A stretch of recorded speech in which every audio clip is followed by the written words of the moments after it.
Geek Citadel. Welcome to Bullet Points, where I list what I liked and disliked about a game, so you can take my list, compile it with others, and see if you want to rent, buy, or watch the game on YouTube. Arnold goes on a trip with his father, meets a pretty young girl, and soon finds his deceased father lying dead at his feet. He grows up into a roguish young man with a fondness for getting himself into trouble. His bad boy ways catch up with him as he is tossed into prison after he is framed for murder.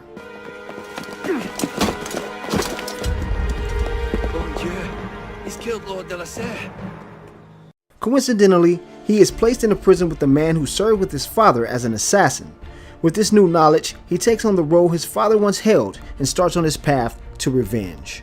Paris is beyond gorgeous, and this is easily one of the most beautiful games I have ever played. The detail of each building is superb. The increased number of civilians are what truly steal the show, with over 100 plus NPCs crowding the streets and causing havoc. Each of the main characters are painstakingly detailed and have accurate and convincing facial expressions to match. This is easily the best looking and detailed Assassin's Creed title to date. I always thought for a game that was all about stealth, Assassin's Creed had one of the absolute worst systems for doing so. Someone using the Animus has played a little bit of Splinter Cell because Arno has finally learned what other assassins haven't: how to sneak around and properly use cover. It isn't perfect by any means, but at least the options have expanded significantly. Unity makes sure that you don't ever have to worry about running out of things to do. There is so much content that exists in the game that it can be a bit overwhelming at first. Once that map opens up and each of those quests and collectibles appear on the screen, you'll wonder if you will ever complete it all. I've been dying for an Assassin's Creed to allow for some true cooperative play.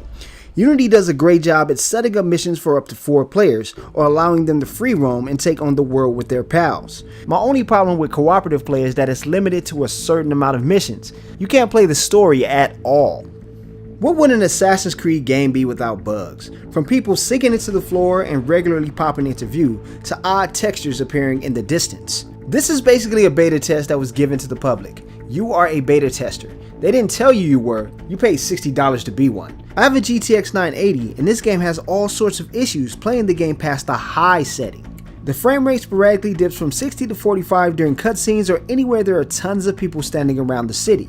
Unity was clearly designed for a graphics card that will only appear when we get warp drive technology. It makes it a pain in the ass to configure for both looks and performance, and the random fluctuation of frame rate can get in the way of the experience. The PS4 version, on the other hand, is filled with muddy textures and basically becomes a slideshow in most areas. This actually impacts combat and movement responsiveness, which made it harder for me to parry attacks. The game had the nerve to freeze up in empty areas as well, while still sporting all of the buggy issues mentioned on the PC version. The console version of Assassin's Creed Unity is an absolute mess. The plot relies on the tried and true revenge trope, and a lot of convenient moments so that Arno can kill people. Unlike the previous games in the series, assassinating a Templar figurehead will emit a wave of memories for Arnold to pick up with his ESP or whatever godlike ability he possesses. The problem is that for some reason the story is actually led by his sudden visions and the meanderings of the assassins running the Animus from the outside. It lacks its own essence in the series, and that's probably due to the multiplayer focus. The story outside of the Animus highlights the assassins finding a random hacker and asking him to help them beat Templars. He has no choice but to help them, of course, and that's the whole backstory. You play a random guy who has to stop the Templars from stealing history. I feel like I'm playing a random episode of Carmen Sandiego or something. Nah, on second thought, that would be cool.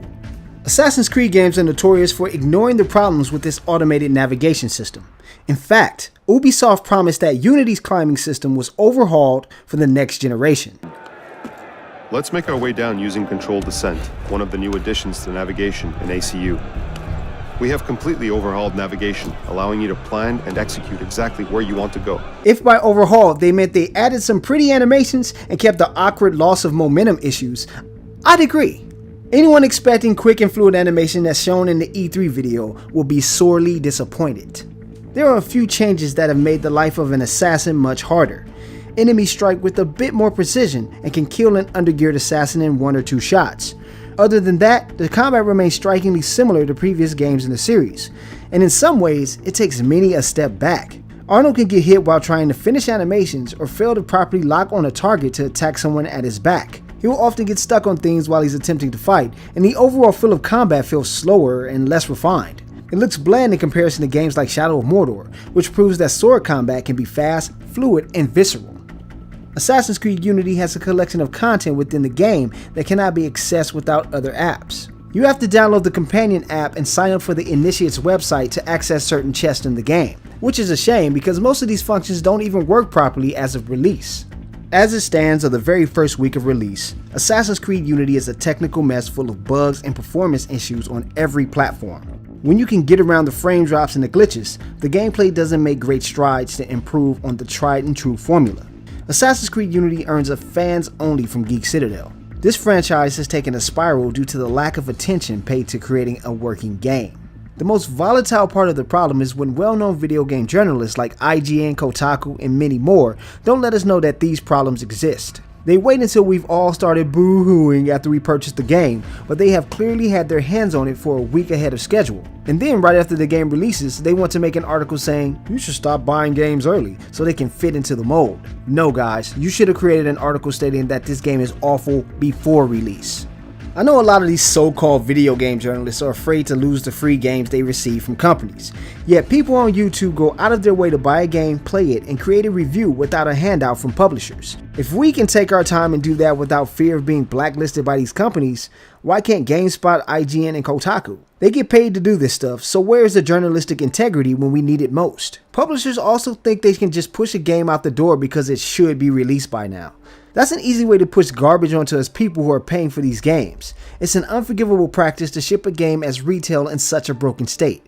Assassin's Creed Unity is a game that I want to like, but the more I try to play it, the more the flaws hold back my experience. For a game branded as a full release, it absolutely feels like a game that belongs in early access. Unforgivable. For more Geek Citadel plays and reviews, check us out on YouTube, Dailymotion, and GeekCitadel.com. Also, for the PC lovers, join our group on Steam Curator. Thanks for watching, and I'll see you in the next video.